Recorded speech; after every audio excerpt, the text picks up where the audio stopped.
Well, good afternoon, everyone. Welcome to the State Department. I want to begin by thanking our friends and colleagues, Foreign Minister Cho, Defense Minister Kim, for their partnership, for their friendship, and for the very good discussions we had today. And as always, it's great to be with my friend, my colleague, Secretary Austin. In 2021, the two of us made our first foreign trip together, and we visited Seoul, as well as Japan. This was our first overseas trip, and the first 2+2 of this administration. I just got back from another trip to the Indo-Pacific a couple of weeks ago, which by our count was my 20th trip to the region since the start of this administration. But with the Republic of Korea, over the last three and a half years, we've strengthened our alliance, we've modernized our alliance, an alliance that for 7 decades has advanced peace, prosperity, and stability on the Korean Peninsula, in the Indo-Pacific, and increasingly around the world. Today, we had an opportunity to build on that progress and to also lay the groundwork to ensure that we continue delivering shared security and shared opportunity for our people in the years to come. Now, one of the things that we emphasized today was a reaffirmation of the United States' ironclad commitment to the ROK security, and that includes through extended deterrence. That's especially important in light of the ongoing provocations coming from North Korea, including another ICBM launch just yesterday. We condemn it in the strongest terms. The latest launch of many and other provocative actions that it's taken. Flagrant violations all of multiple UN Security Council resolutions. All countries should be demanding that the DPRK cease these destabilizing actions. We are closely consulting with our partners and also with Japan. In fact, Foreign Minister Cho and I were on the phone early this morning with our Japanese counterpart, and we will be focusing, as always, on this in the days to come, including the actions we'll take in response. All of this reinforces why we have to remain focused on maintaining peace and stability in the Indo-Pacific and on the Korean Peninsula in particular, even as we work with European partners to respond to the DPRK's deepening security relationship with Russia. We now assess that there are some 10,000 North Korean soldiers in total in Russia. And the most recent information indicates that as many as 8,000 of those North Korean forces have been deployed to the Kursk region. We've not yet seen these troops deploy into combat against Ukrainian forces, but we would expect that to happen in the coming days. Russia has been training DPRK soldiers in artillery, UAVs, basic infantry operations, including trench clearing, indicating that they fully intend to use these forces in frontline operations. Should these troops engage in combat or combat support operations against Ukraine, they would become legitimate military targets.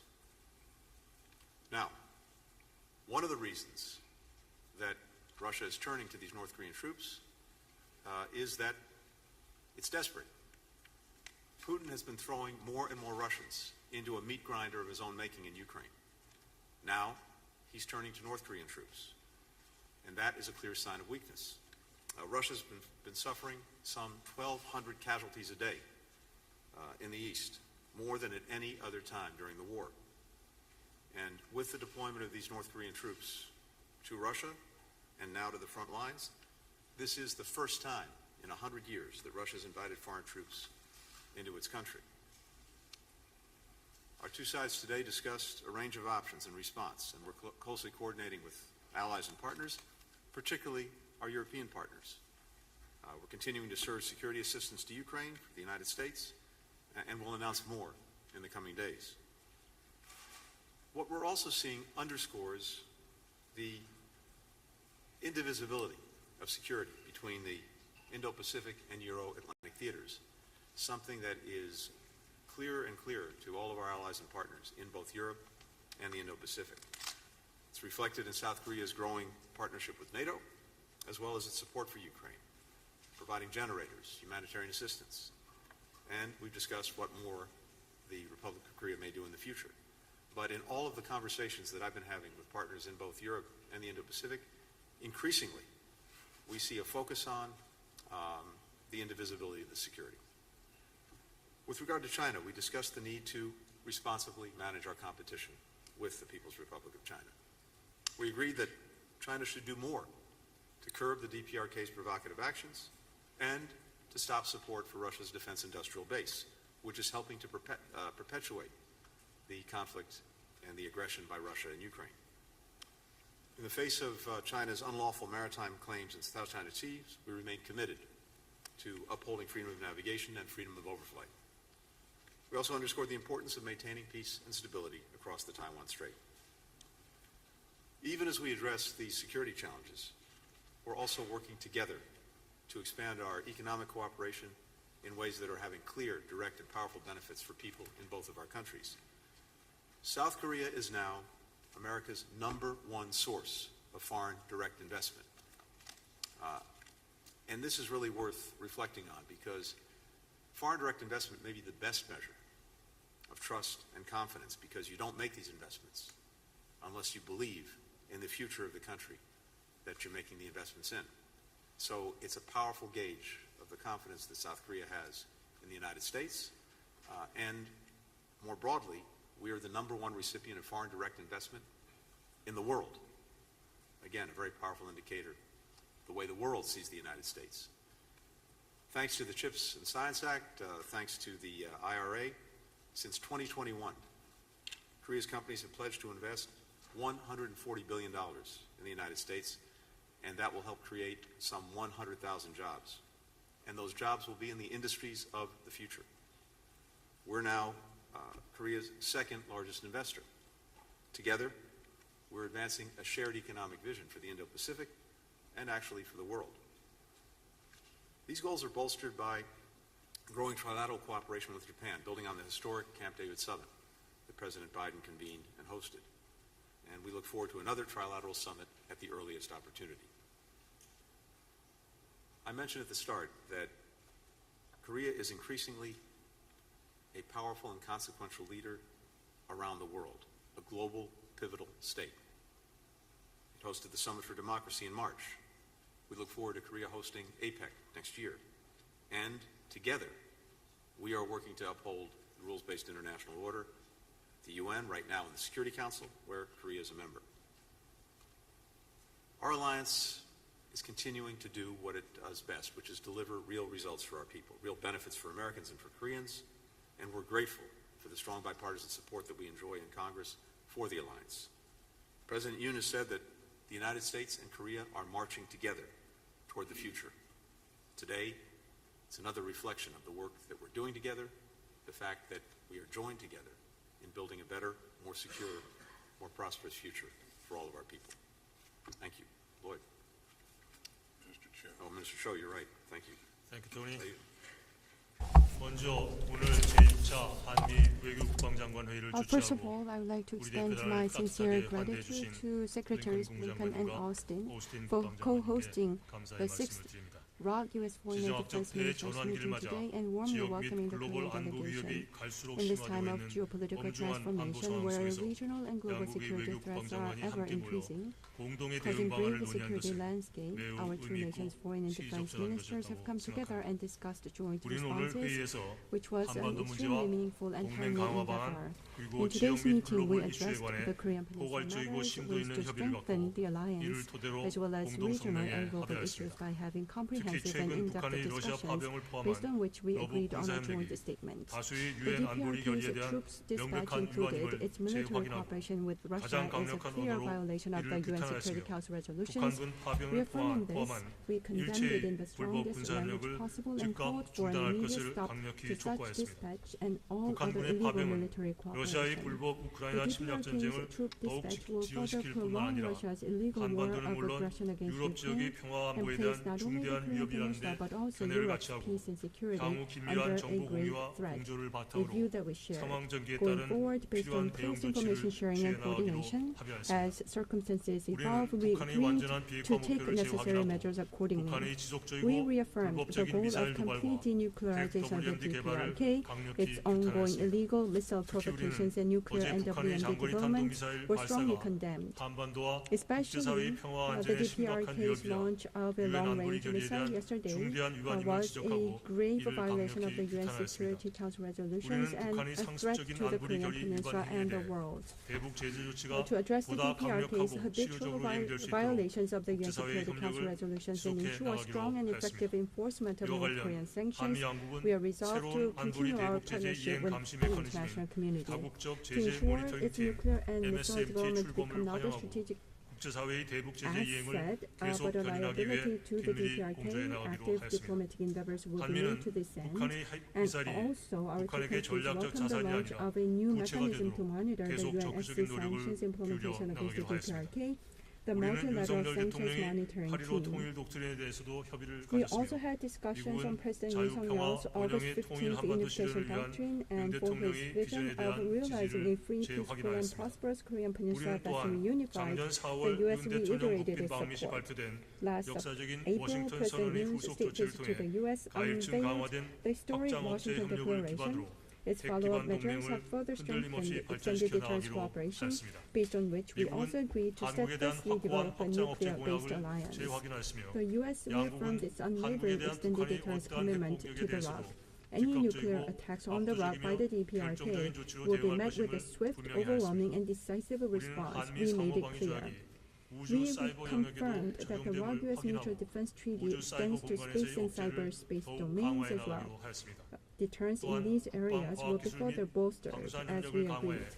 In 동맹의 addition, 기반을 cooperation in 더욱 defense, 튼튼히 science, and 다져나가기로 technology, as well as defense 우리는 industry, will be 인체지역의 further 규범 기반 reinforced 국제 질서 to render the 수호를 foundation of the 계속 alliance 긴밀히 even stronger. 공조해 나가기로 To 하였습니다. safeguard the rules-based 영내 international 어떠한 order in the 일방적 Indo-Pacific, we 현상 agreed to 변경 continue 시도에도 working in close concert. 강행과 We opposed 상공 any 비행의 자유도 unilateral attempts to UN change the 해양법 status 회원과 quo in the 국제법이 region. 보장하는 Freedom of 기본적 navigation and 권리와 warflight is 준수되는 among the fundamental 해양 rights and 질서 obligations of the 매우 UNCLOS and 중요하다는 international 점을 law. 재확인하였습니다. Establishing a maritime order where such is guaranteed is crucial, as we reaffirmed.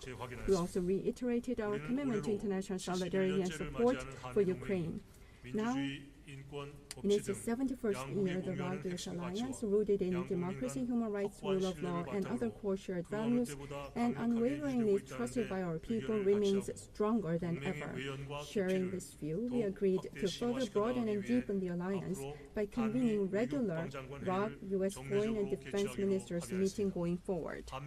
Such regularization of the 2+2 meeting will ensure that the ROK-US alliance, as one of the most successful alliances, engaged in more institutionalized and substantive cooperation. Thank you, Secretaries Blinken and Austin, once again. Minister Kim and Foreign Minister Cho, it's great to have you with us here in Washington. Today's meeting has once again demonstrated the importance of our ironclad alliance. Yesterday, Minister Kim and I discussed ways to strengthen and modernize our alliance's combined defense posture. And in today's 2+2, we talked about evolving our alliance into a comprehensive global partnership. So let me touch on 3 key points. First, we agreed today to further enhance our interoperability and strengthen our extended deterrence. Our countries are deepening our nuclear and strategic planning efforts through the Nuclear Consultative Group. And we're increasing the regular deployments of U.S. strategic assets on the Korean Peninsula. We also affirm that attacks in space or cyberspace that clearly challenge the security of the alliance could lead us to invoke Article 3 of the Mutual Defense Treaty. So to improve our awareness of threats in the space and cyber domains, we're enhancing our interoperability and information sharing. Second, we're expanding the cooperation between our defense industrial bases. That includes the U.S. Navy certification of ROK shipyards to maintain, repair, and overhaul U.S. Navy ships. And that will help keep our alliance resilient. And it will help ensure that we have the capabilities to deter potential foes and, if necessary, prevail in conflict. Third, and finally, we're continuing to advance our defense ties with our regional allies and partners, especially the historic growth of trilateral security cooperation among Japan, the ROK, and the United States. Our robust partnerships, especially with Japan and the ROK, let us share information, assess threats, and craft thoughtful responses, just like last night when the DPRK conducted its latest irresponsible missile test. And across the Indo-Pacific, we're working to strengthen maritime security and to bolster interoperability through multilateral exercises.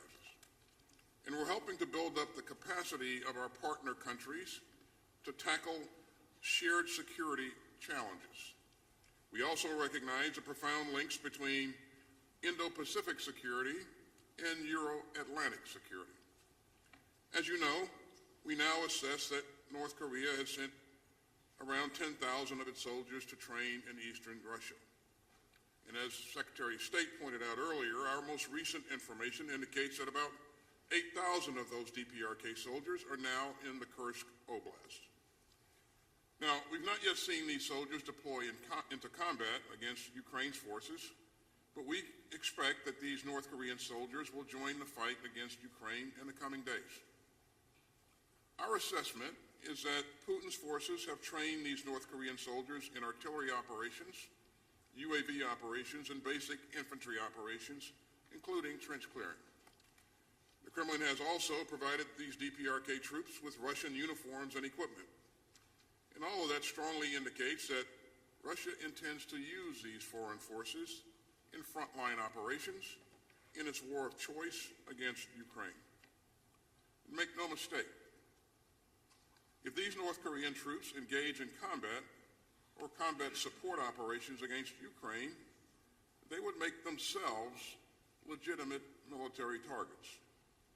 So we are consulting closely with our allies and partners in other countries in the region on these reckless developments and on our response. As I discussed last week in Kyiv, Ukraine's military continues to perform admirably on the battlefield, and Putin's forces have suffered serious losses. In recent months, Ukrainian forces have caused more than 1,200 Russian casualties per day, more than at any other time during Putin's war. And by tin-cupping to North Korea for manpower, Putin is showing the world another clear sign of weakness.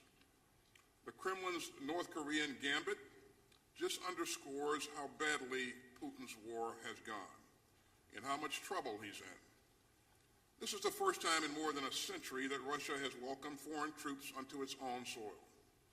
As Secretary Blinken noted, a permanent member of the UN Security Council is violating Security Council resolutions that it agreed to.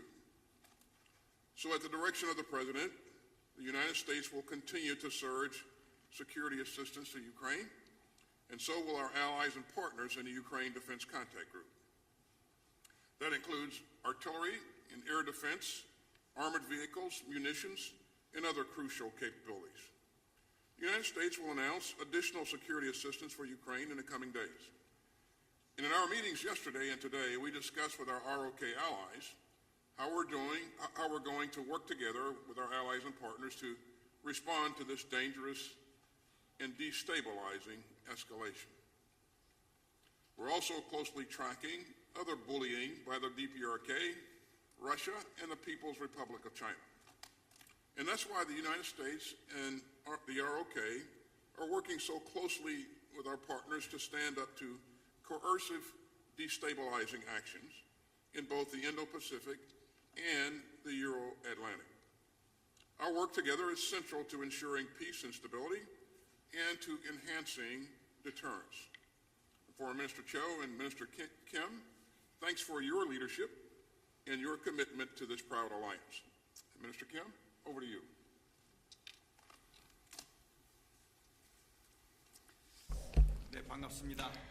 Good afternoon. I am the Minister of National Defense of the Republic of Korea.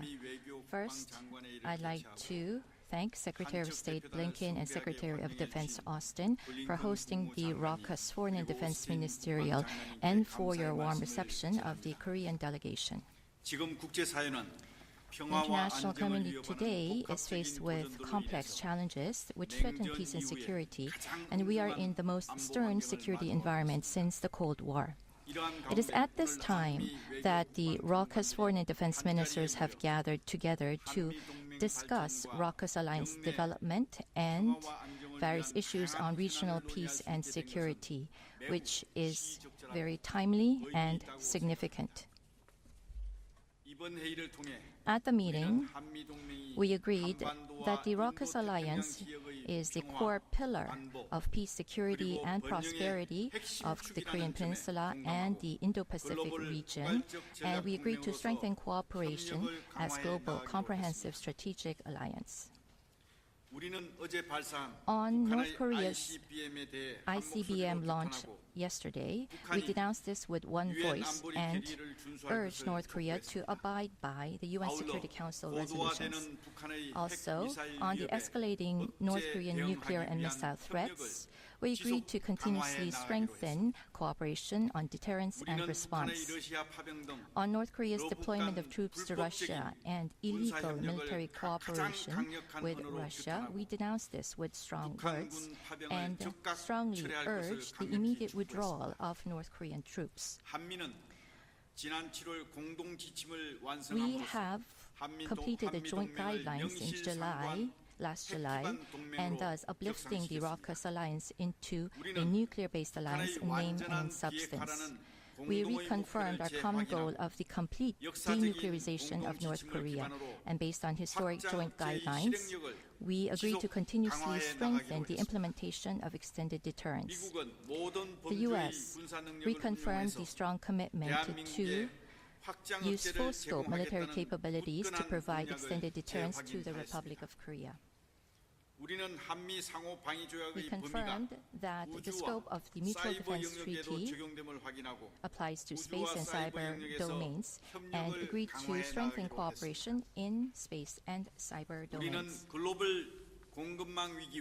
To respond to new challenges, including global supply chain crises and advanced technology competition, we concurred that we need to evolve into a science and technology alliance and agreed to strengthen cooperation in defense industry and defense science and technology. We concurred on the importance of upholding rules-based international order in the region and on enhancing cooperation with other value-sharing countries. In particular, we agreed to strengthen ROK US-Japan security cooperation, and based on our Indo-Pacific strategies, we agreed to expand cooperation with the ASEAN and Pacific Island nations. And in new areas of cooperation, such as AUKUS Pillar 2, we have agreed to create synergy. The meeting today, we assess, is a cornerstone for developing the ROK alliance into a global, comprehensive strategic alliance. And we will closely cooperate for peace, security, and prosperity on the Korean Peninsula and in the region. 같이 갑시다. We go together. Thank you.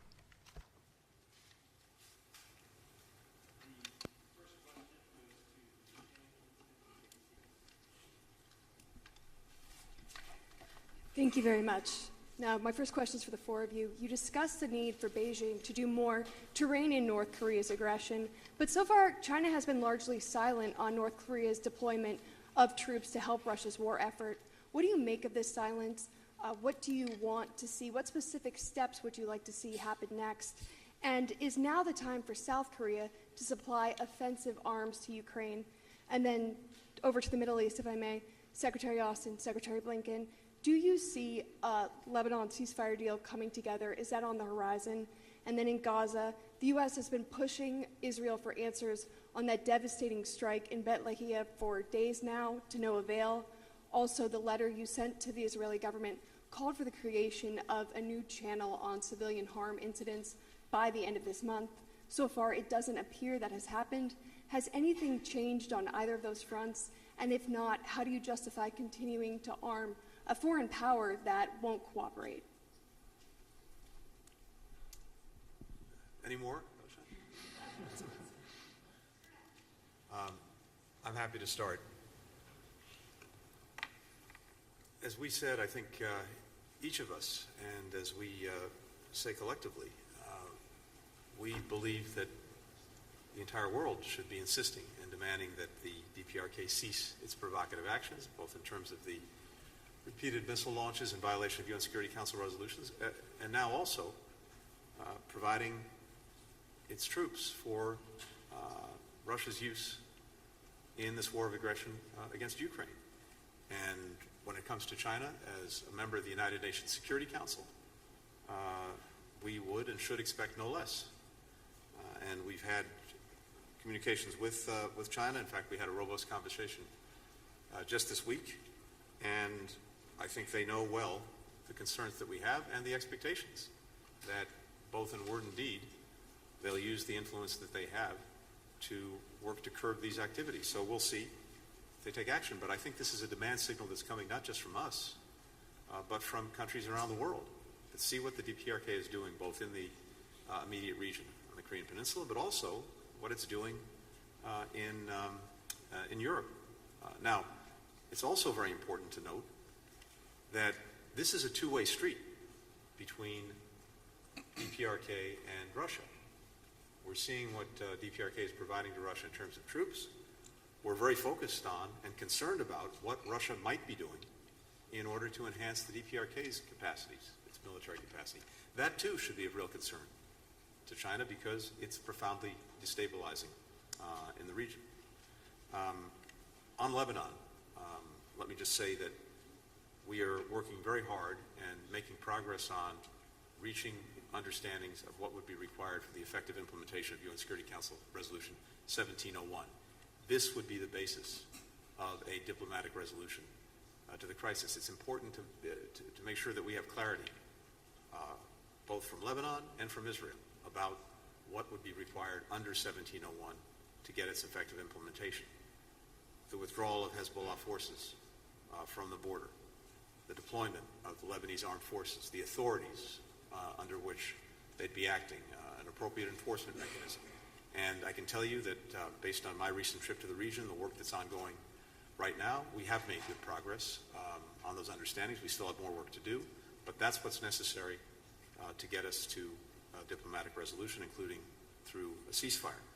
And with regard to Gaza, I can tell you a couple of things. First, both of us and our teams are tracking very carefully Israel's responsibilities to meet the letter of the law as we sent it jointly to our Israeli counterparts with regard to the provision of humanitarian assistance.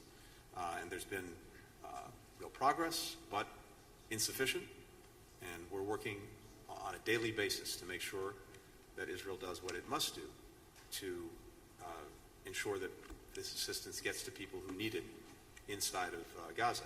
It's not enough to get trucks to Gaza. It's vital that what they bring with them can get distributed effectively inside of Gaza. And one other thing on this very quickly. One of the things that has been successful in recent months was the polio vaccination campaign for hundreds of thousands of Palestinian children in Gaza. But in order for that campaign to be concluded, we have to complete a second round of vaccinations. And these vaccinations have to happen within a certain period of time from the first round of vaccinations. It is urgent that this be completed in the days ahead, and we're looking to Israel to facilitate that action. And then finally, sorry for going on so long,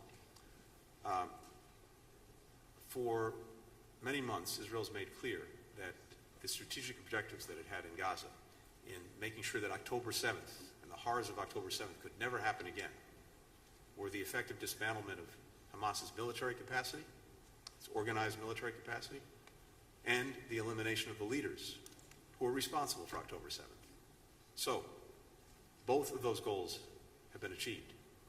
And the focus now must be on ending the war, and in the meanwhile, making sure that people who need the assistance for food, for medicine, and other basic humanitarian needs get the assistance that they need. So with respect to the PRC in this latest development with DPRK troops in Russia, you know, we're speaking to countries throughout the region about this alarming development, and that includes, as Tony pointed out, it includes the PRC. And I would refer you to the PRC for their position, but if China is serious about its desire for de-escalation, it should be asking Russia some hard questions at this point, and whether it intends to broaden this conflict by this kind of behavior.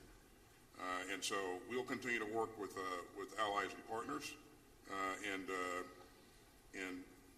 make sure that we're doing the right things in terms of being prepared to move to the next stage in terms of holding DPRK to task. Regarding activities in the Middle East, I talk to my counterpart, Minister Gallant, routinely. I'll talk to him today, this afternoon. And every time I talk to him, I emphasize the need to protect civilians in the battle space and the need to provide humanitarian assistance to the people in Gaza.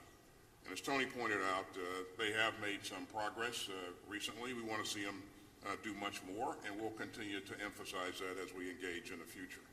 And again, we're hopeful that we will see things transition in Lebanon in a not too distant future. I think there's an opportunity for that to happen, but it's left to be seen when that will happen. But we'll continue to press to make sure that it happens sooner versus later.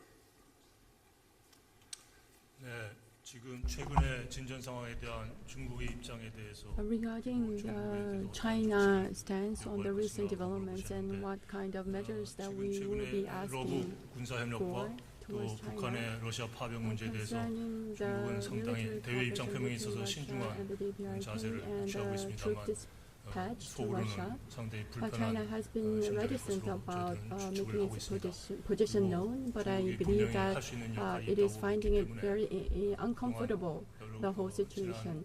봄부터 중국과 계속 Starting 고위급 from last 전략적인 소통을 spring, 해왔던 그런 because we know that there are 발판을 things 해서 that China can 앞으로도 do. We have 하반기에 been 있는 여러 engaging in 가지 high-level talks 고위급 and communication with 회동의 China 계기에 so that 를 준비하는 그런 차원에서 we can 여러 make 레벨에서 relevant 중국과의 cooperation. So 접촉이 we'll 있을 continue to 것으로 do 생각이 so 되기 going 때문에 forward, and we 그러한 will be 기회를 having 통해서 many contacts 우리 and 측의 우려를 interactions with 전달하고 the 또 PRC. 중국이 필요한 And 역할을 utilizing 하도록 those 그렇게 occasions, so 촉구해 we will 나갈 생각을 relay 가지고 our 말씀드리겠습니다. concerns and 그리고 thoughts 앞으로 to 우크라이나에 the 무기를 PRC. 지원할 And 것이냐라고 going forward, 물으셨는데 regarding our 최근 plan to provide 전쟁 weapons 상황에 to 대해서 Ukraine, 우리 정부 입장은 there was a 윤석열 대통령께서 question, 눈이 말씀하셨듯이 as was mentioned 러브 군사협력의 by the 진전 추이에 따라서 President 를 Yong, 상응하는 depending on the 조치를 developments 단계적으로 in 취할 military 것이라는 것을 cooperation 말씀드리고 between the 그러한 DPRK 기본 and 입장 Russia, 하에 relevant 앞으로 measures, corresponding 러시아가 measures will be taken 북한이 accordingly. 러시아에서 어떠한 정도의 We need to 기획 see 수준으로 the 유지하면서 level of 활동을 할 것인지 involvement of 그에 the 대해서 DPRK 러시아가 forces 어떠한 반대 in 극부를 줄 것인지 Russia, 그러한 and we 내용들을 also need to 살펴가면서 watch what kind of quid 상황하는 pro quo 조치를 취할 것이라는 the 것을 DPRK 말씀드리고 will be receiving from 어떤 Russia. 상황을 So we'll have to 예단해서 watch that 구체적인 before making a 조치를 decision as to 취할 the 것이다라고는 것을 weapons 밝힌 support 것은 that we will be 바람직하지 providing 않다고 to 생각을 합니다. Ukraine. So we're not in a position to share the specifics. 네, 세 분께서 So the three earlier ministers have already mentioned much, but I'd like to just add one point. On the silence of the PRC, 중국은 아직까지 침묵을 China still continues to be 지금 이제 silent. 관망을 하고 있다고 보는 게 정확하겠죠. I think the more clear assessment is that it is watching it and waiting, and if the situation worsens, at one point, China, either as a mediator or any other role, may be intervening. So when the situation worsens, there will be a point when the interests of China will be violated, and it is at that point that China will begin to play a certain role. For the next question, Sang-ho Song with Yonhap News Agency. Thank you. My first question is for Minister Kim and Secretary Austin. Yesterday, North Korea launched an ICBM. Do you assess that there was any Russian technological support vis-a-vis the latest ICBM launch? And regarding the SCM statement yesterday, the statement said that Minister and Secretary decided to include North Korean nuclear attack scenario in future combined exercises. Does that require any revision or update of ROK U.S. wartime operational plans? And when will that happen? Would that be applied to combined exercises in coming years or next year? Can you give us some clarity on the time frame? And my second question is for Secretary Blinken and Minister Cho. Can you tell us what specific steps South Korea and the United States are considering taking beyond just public condemnation if North Korean troops' actual entry into combat is confirmed? Thank you. So the first question was on the ICBM, and can you...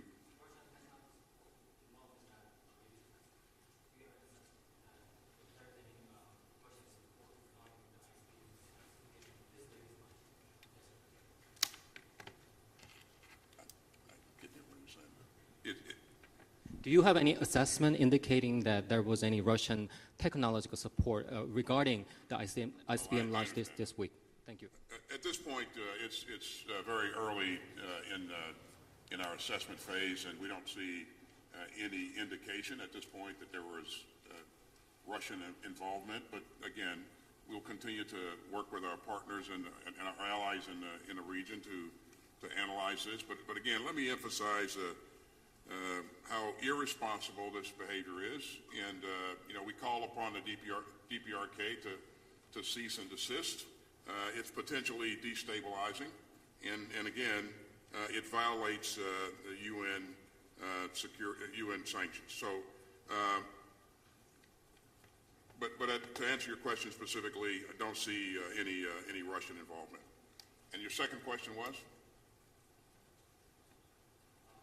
The second question is regarding the SCM statement yesterday. The statement said that the Minister and Secretary Austin decided to include North Korean nuclear attack scenario and future combined exercises between South Korea and the U.S. militaries. So I'm wondering if that requires a revision of wartime operational plans between South Korea and the United States, and when will that happen? If that's happening maybe next year or in coming years, do you have any time frame for that? Thank you. Well, certainly I won't provide specifics about the contents of our planning, but I would just say that we are constantly planning and upgrading our plans and working to make sure that we are ready to fight tonight if it comes to that. But again, the fact that we continue to increase our interoperability, I think that reassures our allies and partners in the region, and it also serves as a deterrent against anyone who would want to do the unthinkable and try to take on this great alliance. Mr. Kim?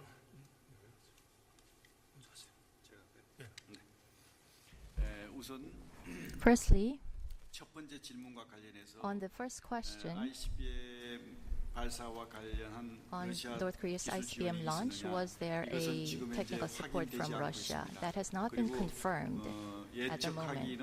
And what we predict is that there is no evidence that Russian technology support was provided. Secondly, so combined exercises based on North Korean nuclear capabilities. In all of the operational plans, it is based on strategy, and based on the strategic plan, implementation happens. And so that is how we proceed with our exercises, and it will be implemented as soon as possible. So I think that is as far as I can say. 아까 그 공개적인 한미 양국의 공개적인 규탄 발언 이외에 Other than the public condemnation between our two nations, what specific actions are we considering? That was the question. At this point, strategic communication towards the international community, especially tailoring our messages to different groups of members of the international community, and a coordination of independent sanctions are on our minds, and we will consider the full breadth of possible scenarios for making considerations as to the options to take.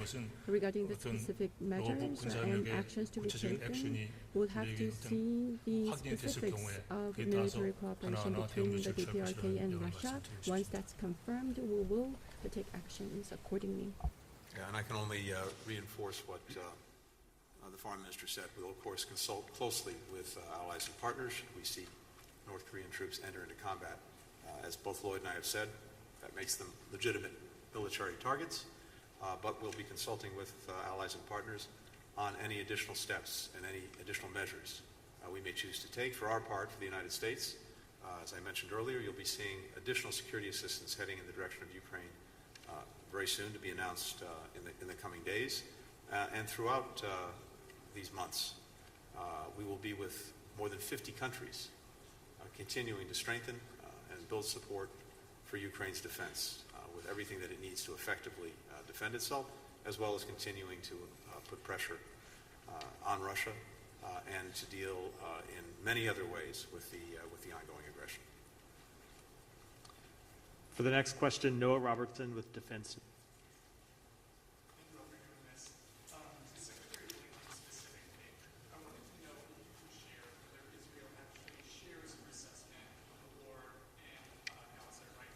The microphone is not on.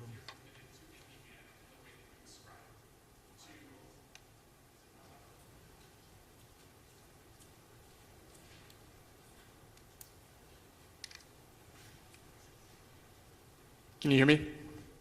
Did you hear the question, or should I repeat it? No, I got it. Thanks. Perfect. Thank you. And to both Secretary Austin and Secretary Blinken, I wanted to know if you could describe the progress that you've seen in humanitarian aid and whether you believe with Gaza that Israel is on track to reach a sufficient level for your satisfaction, and if you could expand specifically on what channel that the U.S. has used to communicate with China about the DPRK's actions in Russia. To Secretary Austin specifically, I wanted to know, now that we have seen these 8,000 DPRK troops deployed toward Kursk, whether you think it's possible for Ukraine to hold on to its territory there, or whether it will have to try to consolidate its defenses given the losses in the east. And then if I could venture one more specifically to Minister Kim, could you specify the number of containers that the DPRK has provided to Russia during the conflict as it grows its cooperation militarily? Thank you. Thank you. Well, of course, I'll let Israel speak for itself, but I think it actually largely has. As I said, it's made clear repeatedly and publicly that the critical objectives that it had for making sure that October 7th could never happen again were the elimination of Hamas's organized military capacity, as well as bringing to justice those who were responsible for perpetrating October 7th, and notably Mr. Sinwar. Well, the latter is demonstrably done, and the Israelis themselves have said, and said publicly, that they have dismantled Hamas's military capacity. So on that basis, these are their stated objectives. Those objectives having been achieved at great cost in the lives of children, women, men, Palestinians, caught in this crossfire of Hamas's initiation and making, well, this would be the time to move to end the war. In terms of progress on the humanitarian aid, look, the letter that Lloyd and I sent, which is now in the public domain, even though that was not the intent, lays out a number of things that we expect to see them do. And I can tell you that as you go down the list, there are a number of them, a number of these steps have been taken, including, for example, reviving crossings that had been dormant, initiating and opening a new crossing into Gaza, some additional measures. Some are in train, others we've not yet seen. And so we're tracking this between us, between our teams, with the Israelis and those who are working on the humanitarian response every single day. I know, as the Secretary said, he'll be speaking to Defense Minister Gallant, I believe, later today, and I'm sure that will come up. So we're very focused on making sure that the steps that we outlined in the letter are actually taken and implemented and sustained. Because what we've seen in the past is this. We've seen Israel take important steps, for example, this spring, also in response to what the United States said was necessary to improve the humanitarian situation for people in Gaza. And we saw real progress, and then we saw it diminish and then tail off, which is one of the reasons we felt it was so imperative to write to our counterparts and to see action taken on this. In terms of our engagement with China, I mentioned earlier that we had a robust engagement just this week, and what I can tell you is that happens between senior officials in our government, including the State Department and the Chinese government.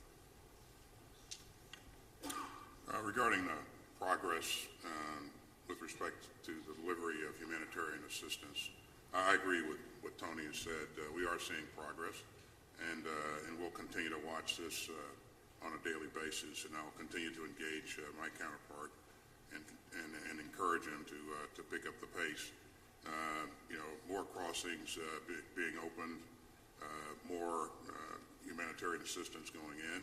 We just got to make sure that they increase it even more. The other question you had for me was that based upon 10,000 troops from a DPRK that have entered the battle space, is it possible for Ukraine to hold on to Kursk? The answer is yes. And if you take a look at what I said earlier in terms of the numbers of casualties that Russia is suffering on a daily basis, some 1,250 or so casualties per day. You do the math on a given month, those are pretty big numbers. And so the number 10,000 kind of pales in comparison to those kinds of casualties. So this 10,000 won't come close to replacing the numbers that the Russians have lost. And again, I think they're at a point now that if they got to go seeking for assistance to a country like the DPRK, then I think they have some problems. But yes, I do believe that they can hold on to the territory if they choose to do that. They do have options. They can do a number of things, but if they choose to do that, they can hold it. So. And just before turning to my colleague, there's one thing I want to make sure that I emphasize as well, because I'd be remiss if I didn't say it. Of course, the other absolute requirement for this war to come to an end is for the hostages to come home. And that includes the 7 Americans. So we're working on that every single day, but that is absolutely necessary and with every passing day, increasingly urgent.